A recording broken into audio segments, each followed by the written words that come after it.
peux venir, Tim. Ce n'est pas la place qui manque là où on va.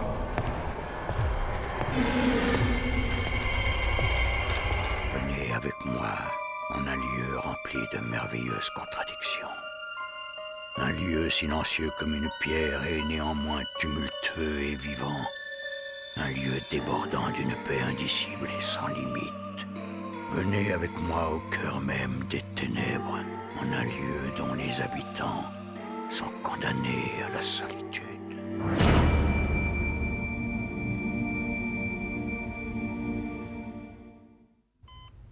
Quel mystère se cache dans nos rêves? On peut penser qu'ils n'ont guère plus d'intérêt qu'un puzzle. Ou rester persuadé qu'ils représentent en fait l'expression de nos espoirs et de nos peurs les plus intimes. Mais un rêve peut signifier infiniment plus. Et à l'instar d'un appel au secours, nous n'avons pas le droit de l'ignorer.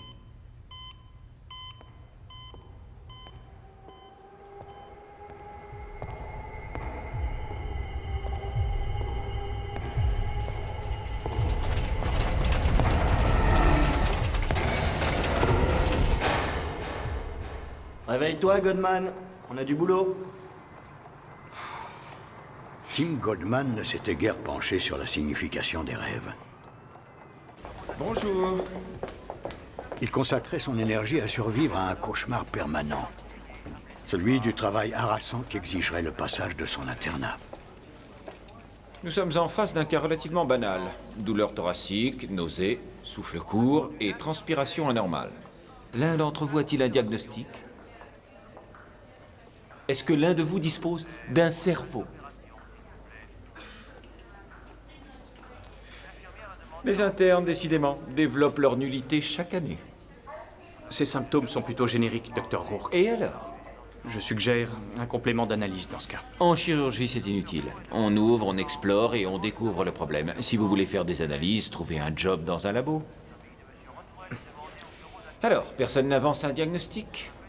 Les symptômes pourraient correspondre à une infection gastro-entérologique.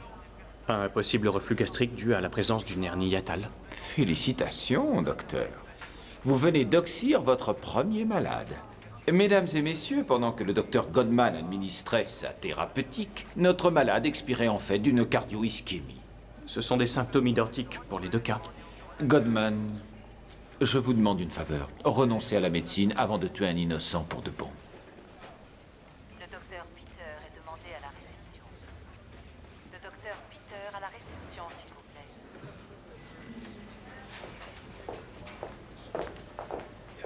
Docteur Anderson au bloc 3. Le docteur Anderson est demandé au bloc 3.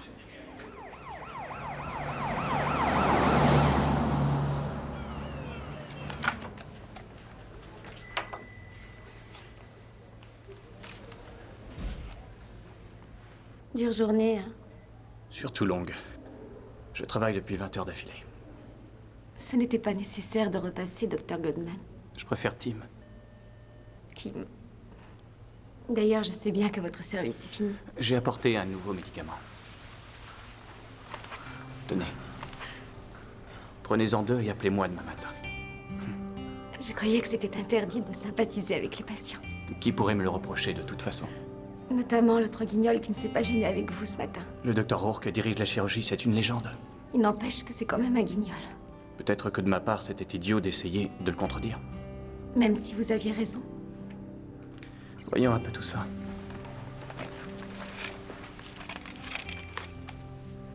La fièvre est tombée, c'est excellent. La douleur persiste? Oui, toujours. On verra plus clair après le scanner de demain matin. Ce n'est pas simple de localiser les douleurs abdominales. Est-ce que c'est Saint-Jude? Oui, c'était à mon grand-père. Il était médecin lui aussi. Et même un très grand médecin. Je croyais que Saint-Jude était le patron des causes perdues. Grand-père a sauvé des cas désespérés. Il avait une incroyable compassion pour tout le monde. À vous entendre, il était exceptionnel. Oui, c'est vrai. Ça m'aurait plu qu'il me voie diplômé, mais... l'été dernier, il est mort. Il aurait sûrement été fier de vous. Il faut que vous vous reposiez, Amy. Vous aussi. À vos ordres, docteur.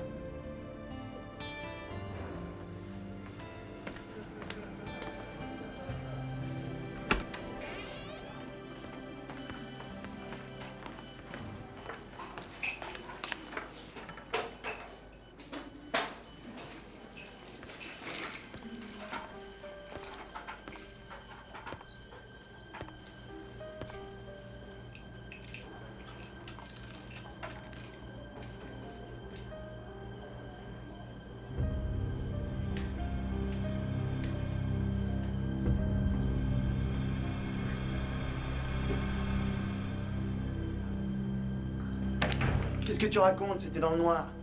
Ça pouvait être n'importe qui. Écoute, je sais ce que j'ai vu. Rourke volait de la drogue. Godman, rends-toi un service et oublie cet épisode. Je ne peux pas. Parfait. Alors balance-le. Je n'ai aucune preuve. Ce serait sa parole contre la mienne. Écoute, Rourke est un as.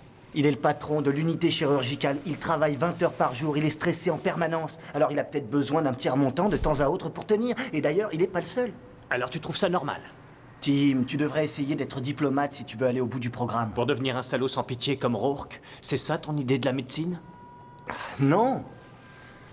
L'idée, c'est que la vérité n'est pas toujours bonne à dire.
Tu peux venir, Tim. Ce n'est pas la place qui manque là où on va.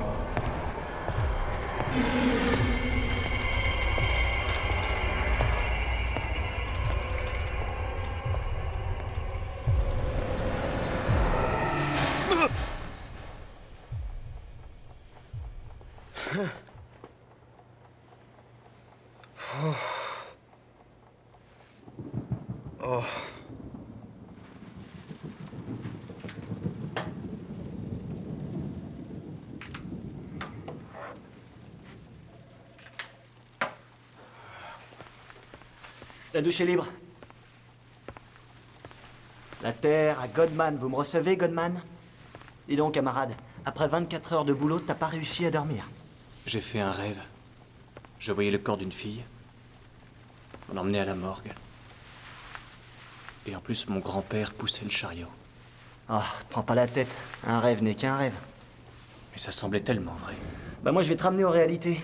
Rourke s'apprête à pratiquer d'urgence une appendicectomie dans 10 minutes. Nous sommes tenus d'y assister. Alors à moins que tu ne veuilles interrompre ta carrière, je te recommande vivement de te remuer les fesses.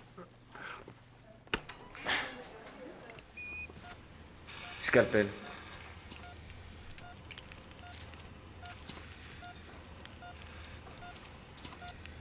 Pince.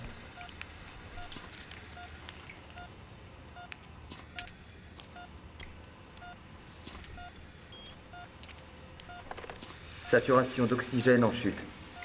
Augmenté à 0,2.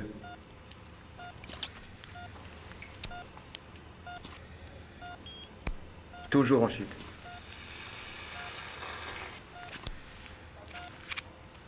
Chute de tension également.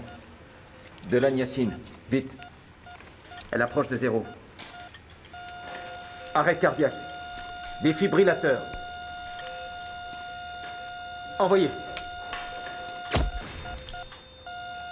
Encore une fois.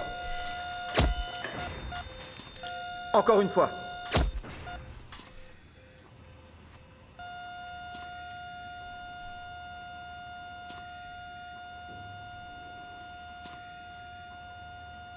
C'est fini.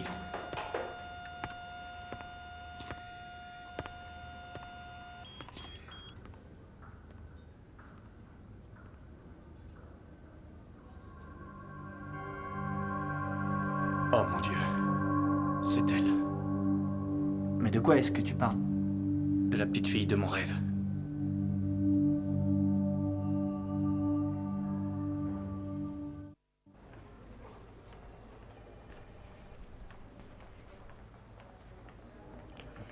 Vous n'avez pas encore dormi? J'ai eu une dure nuit. Vous l'avez passé à sauver des vies. Pas exactement. Qu'est-ce qui vous a empêché de dormir? Amy, est-ce que vous croyez aux prémonitions? Je ne serais pas contre l'annonce des numéros gagnants au loto. Toutes les prémonitions ne sont pas excellentes. Il est certainement pénible de connaître son avenir, si nous n'avons aucun moyen de le changer. Vous en avez de mauvaises me concernant. Tout se passera bien. Je crois que vous êtes vraiment le saint des causes perdues. Vous n'êtes pas une cause perdue. Croyez-moi, tout finira par s'arranger. Je l'espère pour nous deux, Tim.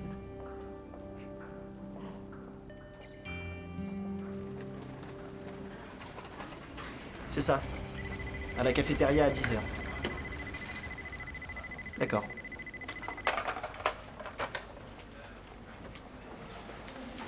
Il nous reste 2 heures avant le service, mon vieux. Tu devrais roupiller un peu. J'ai encore un peu de travail qui m'attend. Écoute, je sais que t'es marqué par cette opération. Mais tous les médecins perdent un patient un jour ou l'autre. Il est clair que cet enfant est morte d'une réaction anaphylactique à la pénicilline. C'est la faute de Rourke. Il aurait dû prévoir cette allergie. Tim, ça fait déjà plus de 36 heures que t'es debout. Si tu ne dors pas un peu, tu vas t'écrouler et point final. Je vais bien.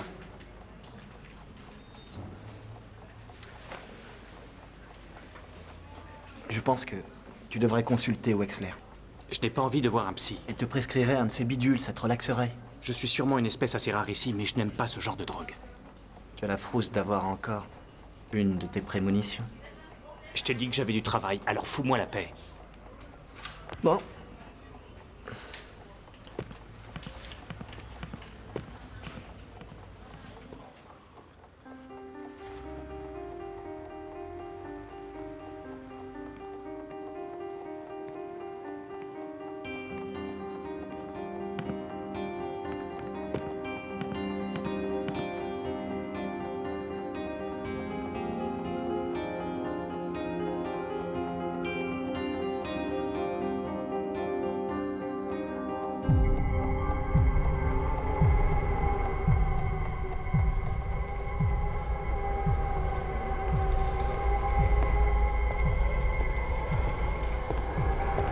Tu peux venir, Tim. Ce n'est pas la place qui manque là où on va.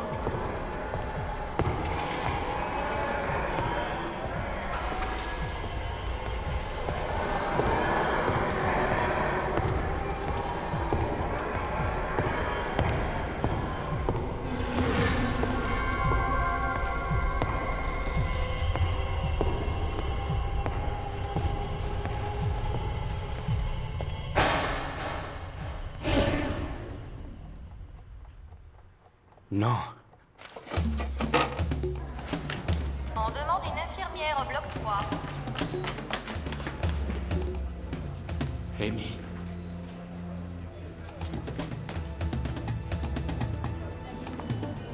Amy Costin.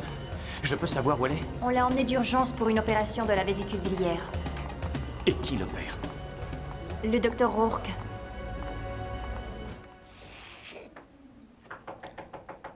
Attendez une minute.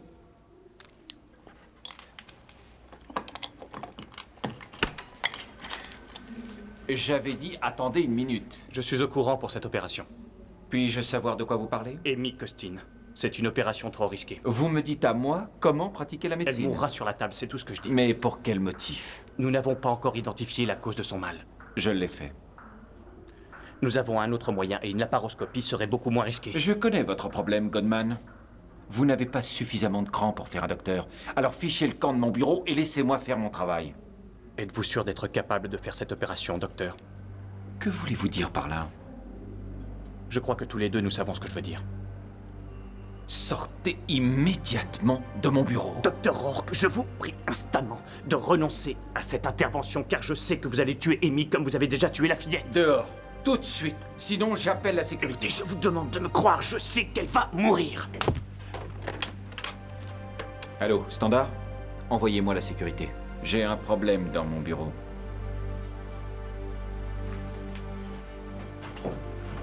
C'est réglé.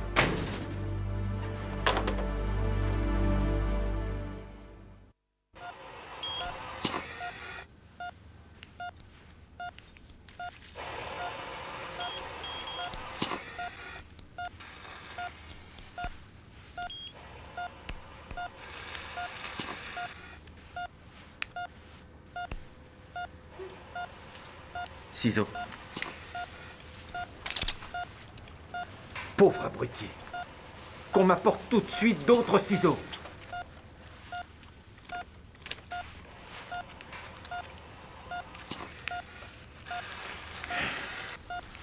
Nom de Dieu, j'ai tranché une artère. Pression sanguine en chute. Aspiration, qu'on m'aide à aspirer. Pression tombée à 50. Transfusion. En dessous de 20. Plus rien à faire. Arrêt cardiaque. Vous l'avez tué, espèce de salopard, vous l'avez tué!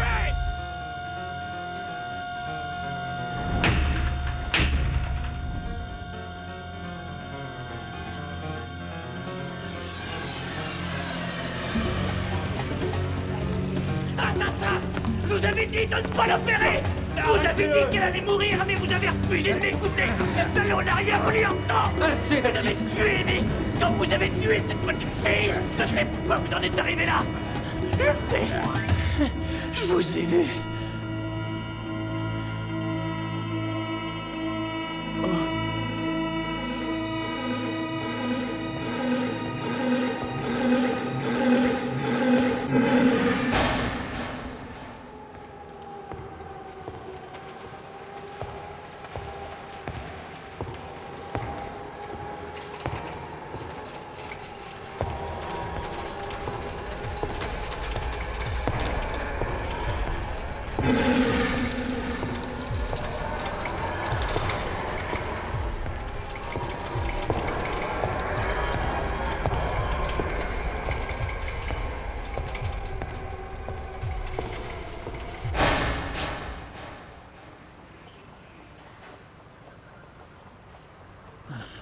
Où je suis? En salle de garde. Nous t'avons ramené ici quand t'étais encore sous sédatif. Je te dis pas le scandale que t'as fait en chirurgie. J'ai encore fait un rêve. Un rêve prémonitoire. Oh, tu vas pas remettre ça, écoute. Non, rassure-toi. Je crois avoir tout compris à présent. Tu es en train de tout bousiller, mon grand. C'est simple. Rourke tue les patients. Et mon grand-père veut me faire comprendre que je dois empêcher ça, et peu importe à quel Écoute, prix. il faut que tu te reprennes. Rourke a sérieusement envisagé de te virer du programme. C'est sans importance. Sans importance. Écoute, t'as la médecine dans la peau. Et ça, depuis toujours. T'as fait des tas de sacrifices pour être tout libre. T'en as rêvé toute ta vie et tout d'un coup, sur un coup de tête, tu tires un trait là-dessus. Sur ton avenir. Je connais déjà mon avenir. Rourke! Je n'ai strictement rien à vous. Moi, j'ai beaucoup de choses à vous dire. Je vous ai vu assassiner ces deux malheureuses, et Dieu seul sait à combien s'élèvera le chiffre. Vous osez dire que vous êtes docteur, et mieux le docteur Miracle. Je vous Le interdis seul de miracle, m'approcher. c'est que vous ne soyez pas derrière les barreaux. Reconnaissez-le. Reconnaissez que vous avez tué Amy parce que vous étiez trop défoncé pour savoir ce que vous faisiez.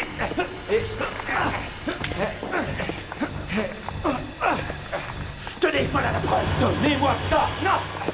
C'est compris.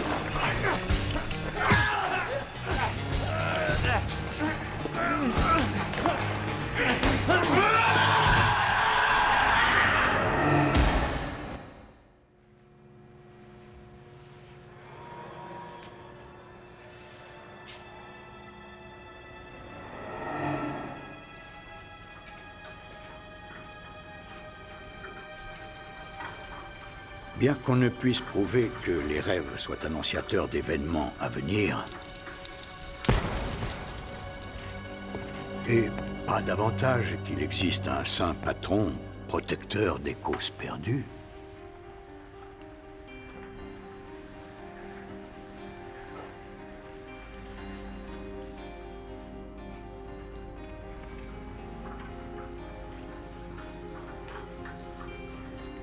nous avons quand même la certitude qu'un jeune interne d'un hôpital de la ville aura enfin retrouvé un sommeil paisible.